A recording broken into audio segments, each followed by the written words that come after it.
Welcome to another edition of the Education Exchange. I am your host, Superintendent Jeremy Calles here at the Tolleson Union High School District. And today we're going to talk about artificial intelligence, especially in the classroom.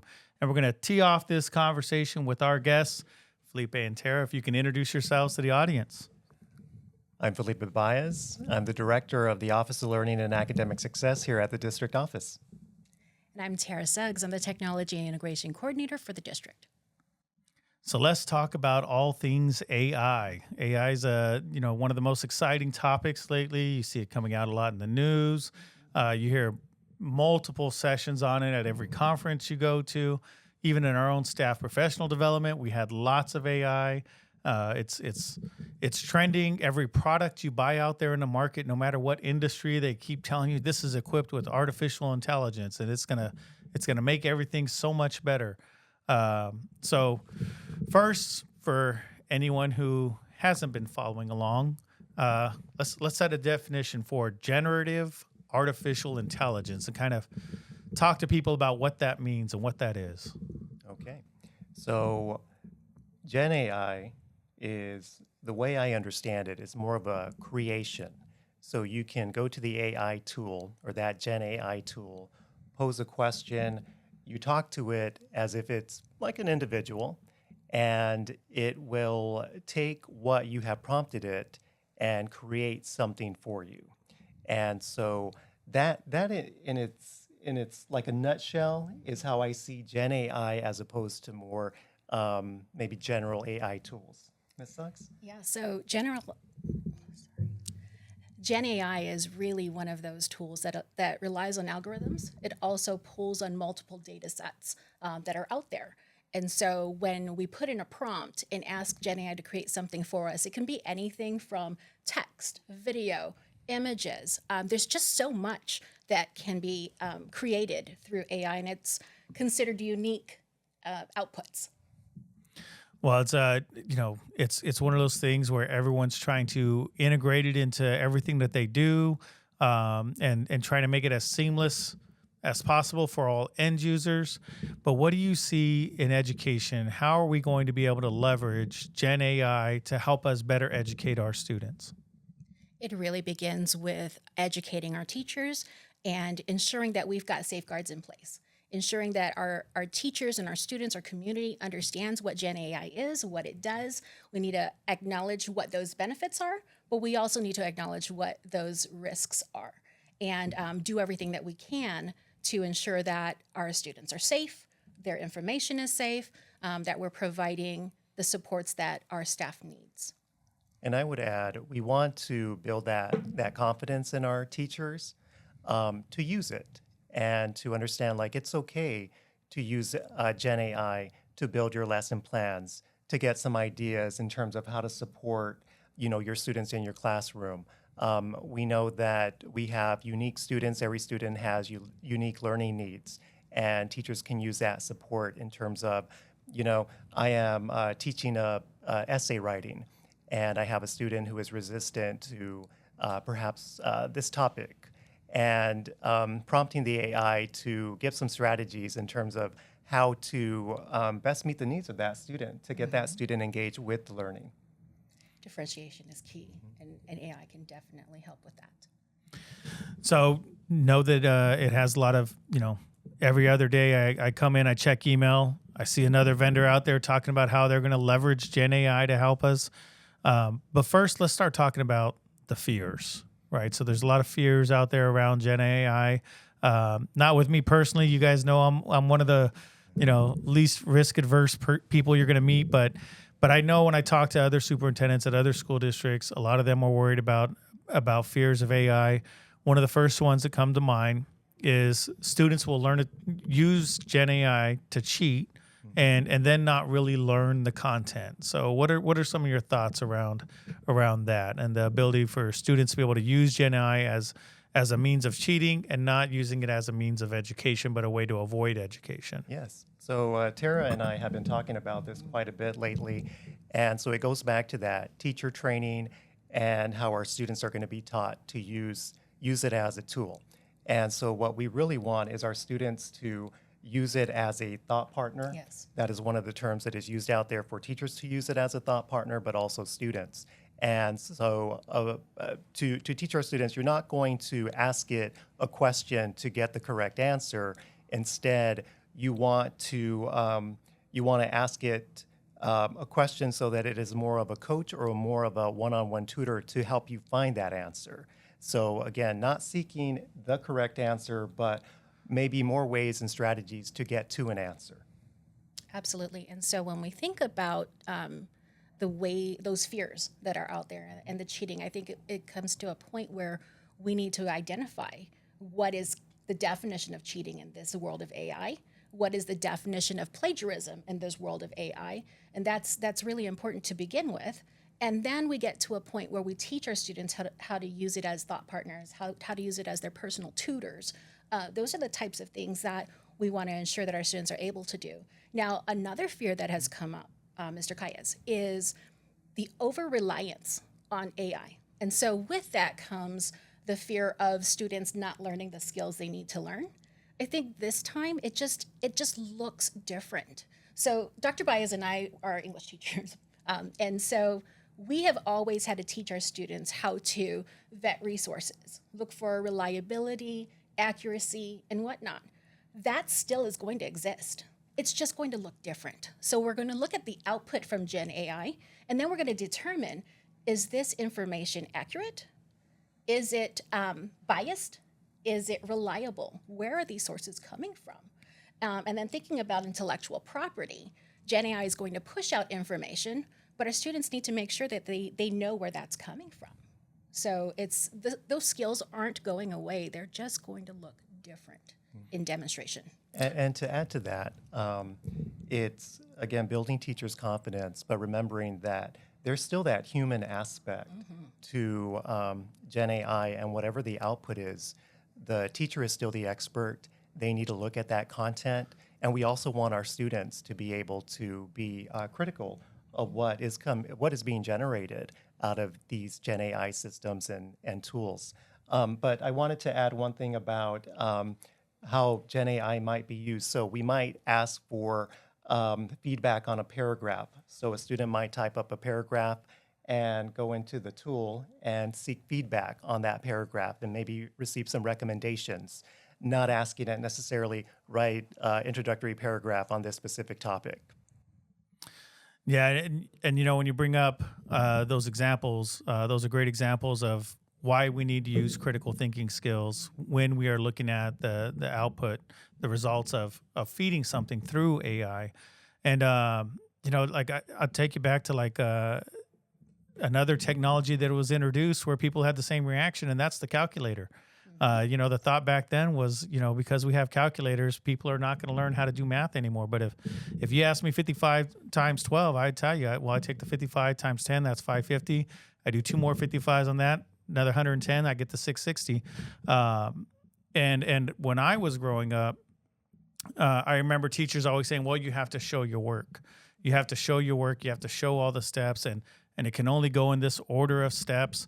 And if you're not showing us all this work and doing all these steps, then we're going to assume that you're cheating. And I'll tell you, when I was growing up, that was very frustrating. They would always assume that I was using a calculator. I'm like, you don't understand. You tell me a math problem, like in half a second, I already know the answer. There's no steps to it. And when I do take steps, they're not the way that you want me to take steps.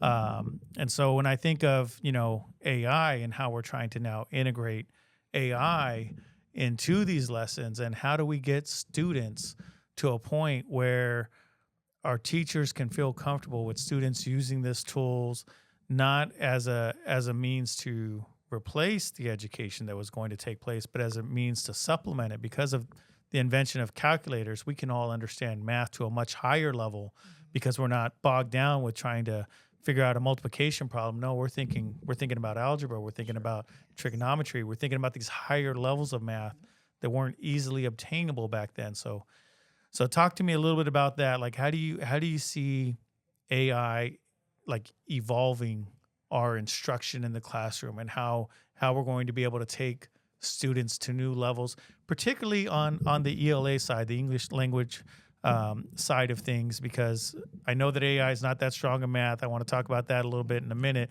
but let's talk about being able to get that greater, deeper understanding of literature now with our students based on being able to use some of these AI tools. So without AI, and when we were teaching literature, really it's about understanding the literary devices, understanding author's purpose and tone and things like that, and then asking our students to be able to analyze that. Sometimes our students struggle with, well, what exactly does personification mean? What exactly does assonance or dissonance mean? And so those are those types of skills we're looking at. And if we don't understand it, if our students don't understand that, Gen AI can help them with that. If I say, okay, my teacher is having me identify or analyze the author's use of imagery. I'm not quite sure I understand what that means. Will you give me some examples of imagery so I can understand it better? Gen AI can give that. And so, and if the student still doesn't get it, the student can say, okay, could it be this? Or am I on the right track? And so Gen AI can give that feedback as well. Sometimes we just get stuck. I mean, even as adults, sometimes we just get stuck on getting started, right? And so giving those ideas to our students it breaks that ice. It breaks the ice for them. Mm-hmm. And I would add, so again, it's a tool, it's getting started, getting some ideas, getting some feedback, getting some examples. And, and I think part of that process is as well is teachers, again, teaching students how to be critical of whatever those outputs are. But I think in some sense, it builds that confidence in students and knowing that it is permissible, depending on the district or the school system, this use of AI is permissible within these sort of these parameters. And Dr. Baez, I've actually seen examples where teachers have uploaded a rubric and have encouraged students to upload the rubric as well and say, okay, this is the rubric and the criteria upon which I will be graded. This is my work. Could you give me some feedback based on the domains of that rubric and where I can make some improvements? So I'll tell you, you brought up personification and some of the different roles you can play with AI.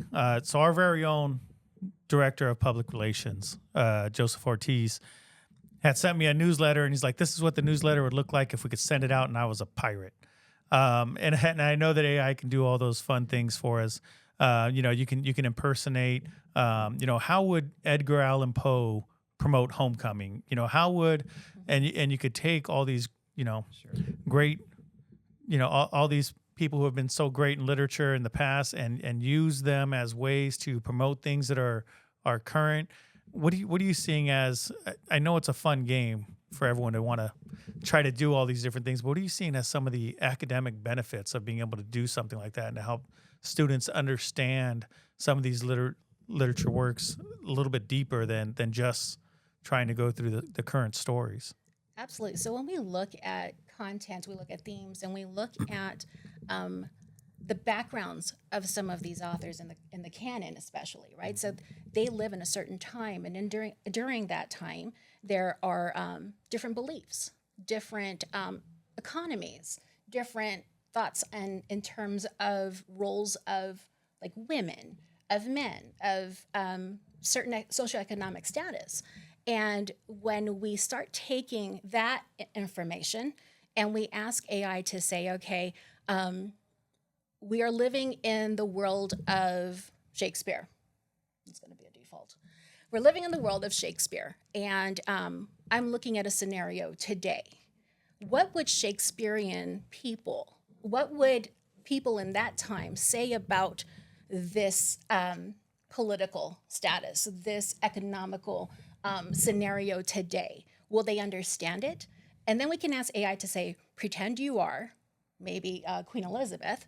Pretend you are Queen Elizabeth. Talk to me about how you would address this economic situation. So it's bringing those concepts to life instead of using it in terms of creativity and entertainment. Absolutely. And I would say, I think in English classes, ELA classes, and with literature, we always want to bring that literature to life. right? It's words on paper, it's somewhat static, but we want students to, understand that literature, understand the context of what maybe a specific line means or a quote, but also understanding. So our curriculum tends to be static, but the world now is becoming very fluid in terms of knowledge, in terms of information. And so we also want to invite some of that fluidity in our curriculum because we can't just remain static. And so prompting the AI to get the perspective in this time period as this writer, adds to that fluidity in terms of here it is on paper, but it's going to help me understand this context in the current world that I live in right now. Yes, definitely some great uses there. Now, before we get completely into the students, we have to talk about those we have responsible for getting all these messages to the students and showing them how they can leverage Gen AI to help with these different tasks. And that's going to start with our teachers. The district has made significant investments into bringing AI technologies to our teachers, to our other staff. We've gone out and purchased Microsoft Copilot licenses for all of our staff, so that way it's just integrated into their tools. We're updating other software and getting the latest versions that are equipped with AI. And I know both of you get to work real closely with our teachers. You're out there for our staff professional development day. You got to see them in classes. How's it going? How are they embracing it? How are they working with it? What are some of the thoughts, concerns that they're bringing to you as we start moving in this direction? So first and foremost, I want to thank you. I want to thank our governing board for really supporting us in this endeavor.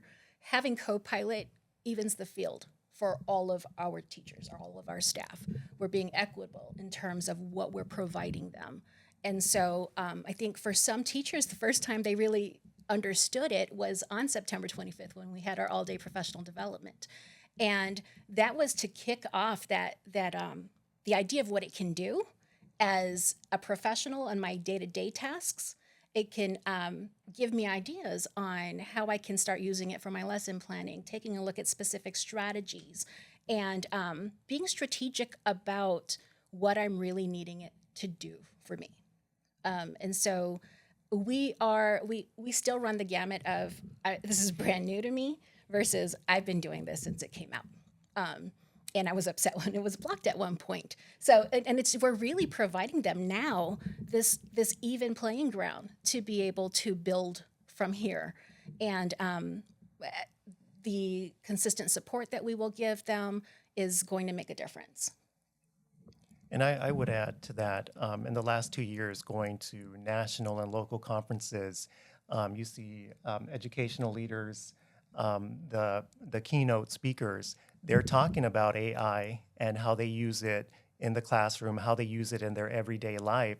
And so we send our teachers and our administrators to these professional learning experiences. Mm-hmm. And it's great that they have the opportunity to use the tool in their work that they do on a daily basis. In terms of teachers, a lot of those conversations occur at the professional learning team level, where they can talk about some units that they're developing, some lesson plans that they're doing for that week. And in those discussions, they can talk about would using Gen AI behoove us as we come up with some ideas and how to best meet the needs of our students, how to make the lesson more interactive, how to meet their interests. That's great. So we're gonna balance this out by going back and forth between some of the hopes and some of the fears. Let's get back to some more of the fears that are out there. So right now, State Superintendent has issued an article stating how the Department of Ed is going to provide a chatbot for tutoring for a bunch of districts across the state. I've heard from different staff members before where there's concerns about AI coming in and replacing jobs. And that's just right now while we're still on generative AI. I think those concerns will grow once general AI is released. What are some of the things that are you hearing any thoughts from staff where they're worried about their jobs going away because of AI, where we're not going to need certain staff members because of AI? Like, as you're out there meeting with teachers, meeting with staff, like, do you hear any of those kinds of concerns about people worried about their job disappearing to AI? The concerns that I have heard really is about, if I don't do this, if I don't understand it, will I then lose my job? Will I then be outcompeted for this position? And then they feel like they need the support, and that's where we come in. That's where we help them understand how it can help them in not just the everyday, but it also helps them stay relevant as professionals. Dr. Baez. Yeah, I would add, and it goes back to so training them, but also making sure that when they're having those conversations in those professional learning teams, that they feel confident in the way that they are using it, that they understand maybe best practices in how to use Gen AI in the development of their lesson plans, but also feeling confident to talk to their administration, talking to district level administrators, curriculum coordinators. You know, this is an idea that we came up with as a PLT. What are your thoughts? And being able to have those conversations, rich conversations. But if we all feel confident having those conversations, knowing that this is permissible, it is an appropriate use of AI within this educational setting, then I think we benefit from it. Yeah, and I think that's some great points, Tara. Especially I want to get back to some of yours. I think that is a more valid concern than this idea that AI is going to replace humans. It's not going to replace humans. It is going to change the job. Yes. And if you're not on board with that train, if you're standoffish with it, where you're like, I don't need AI, I don't want to embrace AI. Yeah, there is that concern then that somebody else is going to come in who is leveraging AI. And if they're using AI to create their lesson plans, to grade all their homework, to take all the other tedious tasks that don't involve human interaction, and they have that time freed up, it means now they can rededicate that time towards more one-on-one with students after class, meeting with parents before class. And then when it gets to a point where it's like, hey, all the other teachers are doing all these before school meetings, after school meetings, and you're not, it's like, well, I'm spending all my time grading all my papers by hand. I'm spending all my time creating my lesson plans by hand. It's like, yeah, because you didn't embrace the AI to free up that time for you so you could take on these other duties. So I will agree that for those that have that concern, it does seem like a more valid concern that if you're not leveraging AI, then there is a chance that others are going to be more effective at their job than you are, and you expose yourself to being falling behind and not staying relevant. So what are we doing to get them more classes? Like, how often are you feeling that you're having teachers or others reach out and say, hey, look, I'm really not getting this. I need more work on showing me how to use AI? We don't have as many requests, at least coming to me and to Sarah, our ed tech coach. But Sarah's on campuses twice a month as best as possible. And she sits in Prep Connects, and we've offered a menu of professional development opportunities to our administrators so that they can decide what type of support we can give them based on the school goals, based on what the teachers need. So we have those systems in place, and we have office hours, but we don't yet have a structured schedule of professional development. I would like for us to get to that point. I mean, I'm thinking even some sort of teacher cohort, members from various schools meeting together and learning specific and going really deep into what AI can do and what they can do with instruction using AI. So we're getting there. We're getting there, and I think we're at the precipice of change. And if I may make a comment on something that you also mentioned, and I talked about earlier in terms of that, the competitiveness, right? The competition of our teachers. We have to think about our students' futures as well. And if we are not, so as a district, we've provided this level playing field. But if 4 teachers are using Gen AI in the classroom, not just for their, let's move forward, right? So not just for their everyday tasks, but they're also engaging students in the use of AI. And we have a vast number of teachers who aren't there yet. The students in those classes have more opportunities and exposure to AI than everybody else.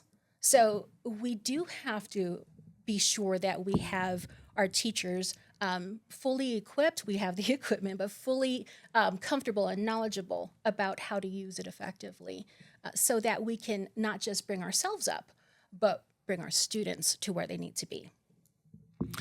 That's a great point. Our students will not work in an environment that doesn't include artificial intelligence. When they leave our doors, they will go out to a workplace that uses artificial intelligence and expects that they know how to use it.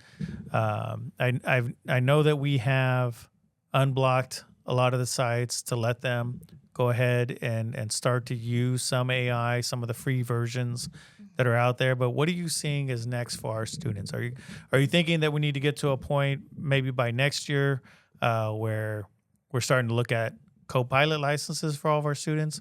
Are there other AI tools that we need to get into the hands of students?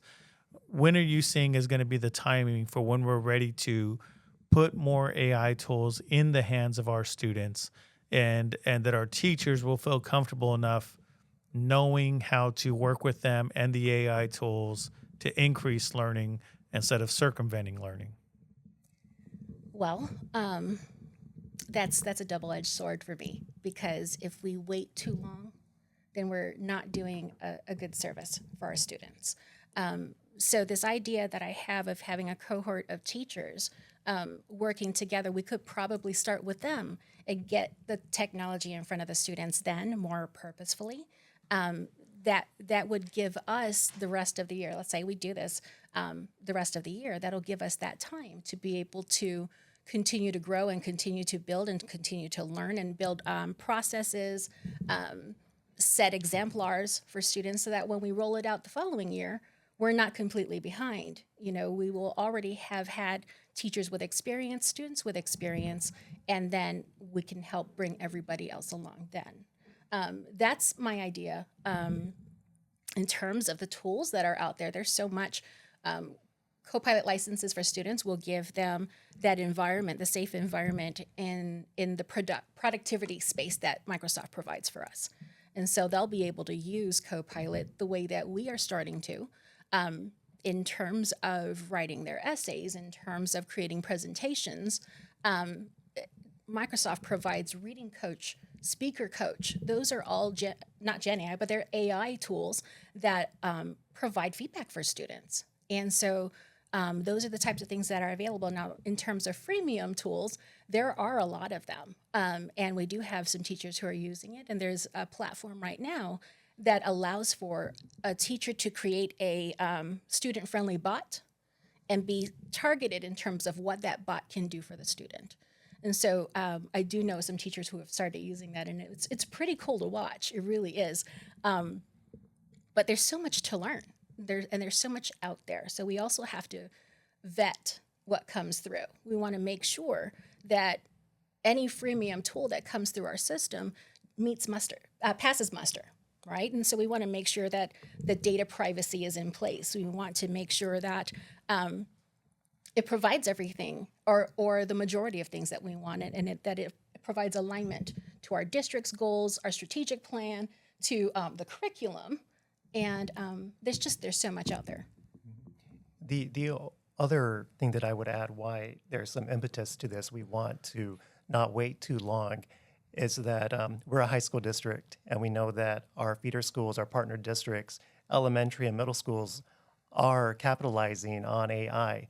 And so it behooves us to continue to, use student strengths, use those to their best ability and leverage them.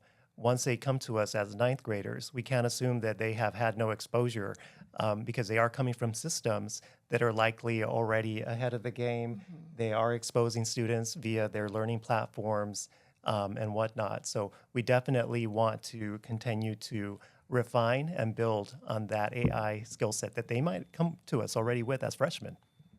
Yes, absolutely. We gotta if they've already picked it up in middle school, we got to figure out how we take it to the next level. That's right. Maybe we get our students building the bots Yes. to be able to figure out how to leverage AI. And I like the point you brought up about data privacy. Mm-hmm. A lot of that is the reason why we continue to partner with Microsoft, because like you stated, there's a lot of free tools out there, but we don't trust that the free tools are keeping our data private. Right. Whereas with Microsoft, we do have that commitment and long-standing relationship to protect our data. So when we're using their tools, at least we know that we're keeping our data safe, and whatever we're creating here, our content is staying here. It's not going out there for mass consumption. I want to talk. I mentioned earlier about the math and AI struggles with math. So being a generative tool that is trying to predict what's going to happen next or what someone's going to say next, and there's plenty of posts on the internet where people say 2 + 2 = 3, kind of meaning as a joke, but AI could take that to mean I've seen a lot of posts of 2 + 2 = 3. Therefore, if you say the words 2 + 2 equals, I'm thinking that the next thing you want me to say is 3, because that's what I've seen the most posts about. Whereas math doesn't work that way. Math typically does have an answer or a function of answers. And AI hasn't quite grasped that yet. So what do you see right now as our integration for AI with math? Like, are we using AI with math in a way that helps further learning for our students? And what are we doing to increase critical thinking skills when you're trying to plug math into an AI, knowing that the AI does not have I wouldn't say that it doesn't have a high probability, because I'm hearing returns like, well, 90% of the time it's right, which, depending on the source you talk to, they'll have varying degrees of how often they think it's right on a math question, and depending on the math question. But to increase those critical thinking skills over that if a student puts in their algebra problem into an AI and gets an answer back, how are we teaching students, like, can you really trust that though? That's not like trusting the smartest kid in the class. That is trusting another kid in the class. So what are we doing for those critical thinking skills? If I may speak to the point about calculators back in the day, right? I've worked in curriculum for a while as well, and working closely with math coordinators. One of the things that we have to remember is that the conceptual understanding of mathematics and in any other content area is important. And so I'm not going to focus on the arithmetic. I'm going to focus on the process to get to that point. And so since at the moment, we don't feel that AI is equipped enough to be able to give us answers, I still think it can give us process. I still think it can explain to our students why a certain answer should be, or exactly what the question is asking. And what that process needs to be. Maybe AI is going to say, well, your first step is to start with this. Do your calculations. Now you'll go into the next step. And so breaking apart, especially word problems, we know that that's a weakness, right? Mm-hmm. So understanding what the word problem is asking, and then asking AI to give those steps. Break this down for me. Help me understand what it's. And in the explanation, students are consuming that. And so the hope is, as they're consuming that, as they're fine-tuning their questions for AI, that critical thinking is there. It's there. Or I can say, I came across this answer. I'm not sure if it's correct. Could you tell me if it is? This is what I did to get to this point. I think we can start there, really. Mm-hmm. And I would just add, we want our teachers exploring the AI as well, and understanding those pitfalls and the benefits of using it. And of course, they're the experts. And so if they feel that, maybe for this specific unit, that the AI is not going to benefit, it might actually, be do more harm than good when it comes to that learning experience, then they are the experts in their professional learning teams, maybe in consultation with our math coordinator, can say, well, we're not gonna use AI for this unit. But I think it goes back to that human aspect, and being able to have those discussions, but being able to also look at the outputs and say, no, that's not right. That's not something that we're going to do until the AI becomes more reliable in terms of math and its use in that specific area. Now, we we target a lot of parents and students with this podcast.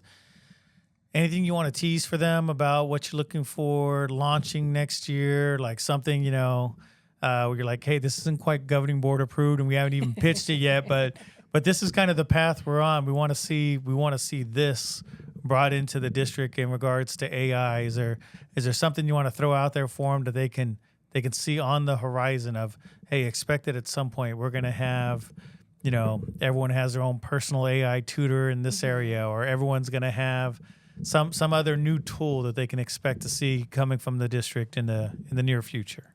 That sounds like a pie in the sky request there. I think the personal bots definitely would be an intriguing and beneficial piece, especially if we continue our partnership with Microsoft. We can build that in a safe way. We can tell it specifically what we want our students to get from it. And we have more safeguards in place in that regard. And so it brings about and drives home the idea of AI being that thought partner, not the thinker for me, but that thought partner. Because we can tell the AI to say, I'm sorry, I can't give you the answer for that, but this is what you can do instead.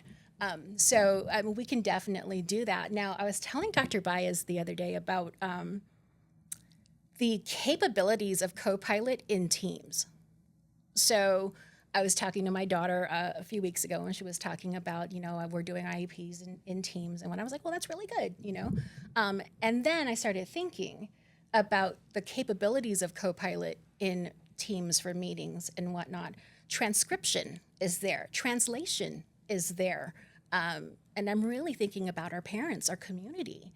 Having access to tools like that during a meeting is invaluable. It is incredible. Copilot can summarize the meeting. It could, as it's transcribing, it can identify what those to-dos are, who's responsible for this, what this teacher said about the student's progress, what the teacher says they will do moving forward. It's exciting. It's exciting. And it'll allow us to really bring closer our parents, our students, in the things that we are doing, instead of worrying about the paperwork, worrying about, all those other pieces that just take too much time and feel like one more thing. So does that mean, are you advocating for virtual parent-teacher conferences so that way they could use Copilot to, catch them up on the meetings? Like I know it has that give me a recap. So if you're the parent who's getting there late to the meeting, it's like, catch me up. What have they talked about so far? And it'll give you those recaps, and then or even just taking the summaries of the conversations, translating them as you need to. Yeah, and let's think realistically. I mean, not all of our parents can make our parent-teacher conferences physically. There are roadblocks in place. It could be a job. It could be other responsibilities. And that becomes difficult and frustrating sometimes, because I'm sure parents really want to know how their students are doing.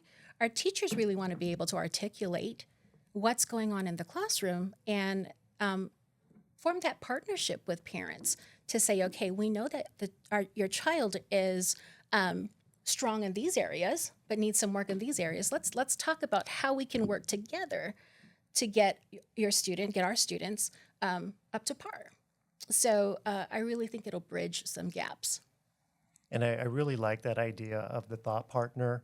And for me, I think it's letting parents know that your students will be going home with various AI chatbots and whatnot that are there to be a thought partner, not to find the correct answer, but ways to get to that correct answer, right? As we talked earlier, but also just understanding that the landscape of education is changing. It's not static. It's not the educational experience. It was even 5 years ago, 10 years ago, when the parents went to school. Today, education is different. And whether we want to accept it or not, technology is all over. AI is all over the place. Any platform, any curriculum that we look at, there's going to be some AI feature to it. And so, again, we need to capitalize on it.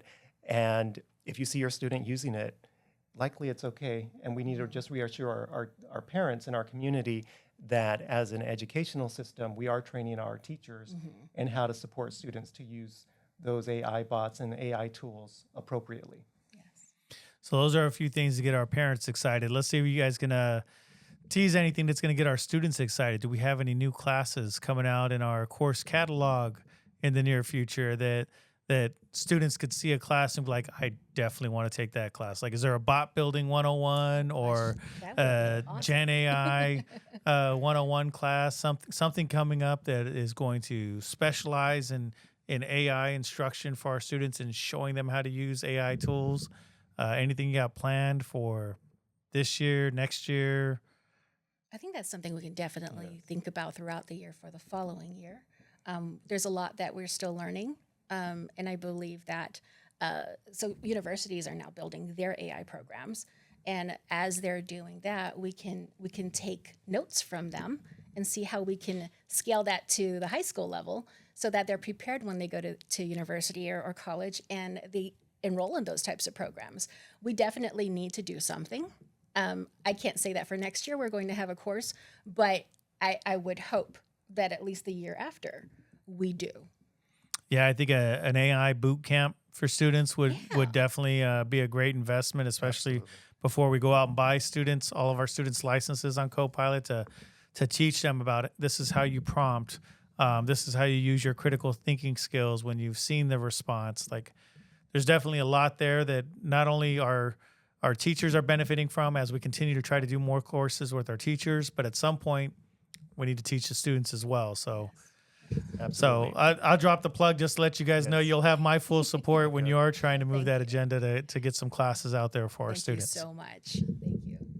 And I would add, I know Ms. Suggs is part of the AI conversation at the state level and very in tune with that. And so she knows what the leading districts are doing. And as we get our teachers excited and confident and they see what other, their colleagues at other districts across the state and even across the country are doing, as they build that confidence with AI and incorporating it into their classroom, I think we're going to start to see that excitement. And you know what? We do need to create courses that are going to best prepare our students. But the boot camp is a great idea to get that going for sure. Oh, yeah. Not only would you have my full support, but if we're talking about it needs to at some point become a graduation requirement that you know how to use AI before you leave our doors, I definitely think that's where the world is headed, and that's what our students need to learn before they leave us, so they're prepared to go out there to the workforce. So at any point in time you're moving those classes, just let me know. I think I'll be just as excited as they are to see them coming out. Yeah. So one of what you mentioned that I participate in a lot of conversations at the state level with our partnering districts and whatnot. AI literacy is huge. That is the biggest buzzword right now, and we absolutely need to ensure that our students leave us AI literate.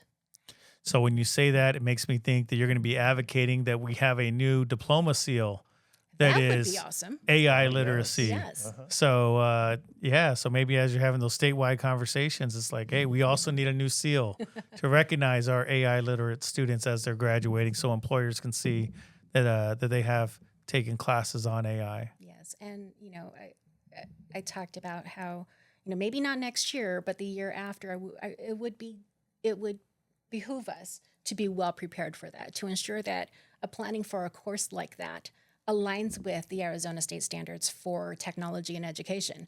That's really important. There needs to be alignment and accountability for that, and an assessment, right, to ensure that proficiency is met.